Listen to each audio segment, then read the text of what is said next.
फळं खाणं हे तुमच्या आरोग्यासाठी अतिशय एक उत्तम गोष्ट आहे, की सगळ्यात महत्त्वाचं म्हणजे फळांमुळं शरीरामधलं इन्फ्लामेशन कमी होणार आहे, आंतरिक सूज कमी होणार आहे. दुसरी महत्त्वाची गोष्ट, फळांमध्ये खूप सारे अँटीऑक्सिडंट्स असतात. तिसरी महत्त्वाची गोष्ट, तुम्ही जर फळं रेग्युलर खात असाल तर तुमची शुगर किंवा इतर गोड पदार्थ खाण्याची इच्छा आपोआपच कमी होऊन जाणार आहे.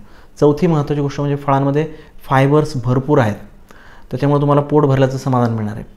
आणि अजून एक महत्त्वाची गोष्ट म्हणजे फळांमध्ये इलेक्ट्रोलाइट्स आहेत, त्यामुळे आपल्या शरीरामध्ये सोडियम, पोटॅशियम, क्लोराईड याची पातळी आपल्या शरीरामध्ये व्यवस्थित राहणार आहे, तुम्ही एनर्जेटिक राहणार आहात. त्यामुळं तुम्ही फळं हे स्नॅक्स म्हणून तुम्ही नक्कीच खाऊ शकता. आता किती खायला पाहिजे, जर तुम्ही मधुमेही असाल तर पेरू आणि सफरचंद तुम्ही जरूर खाऊ शकता.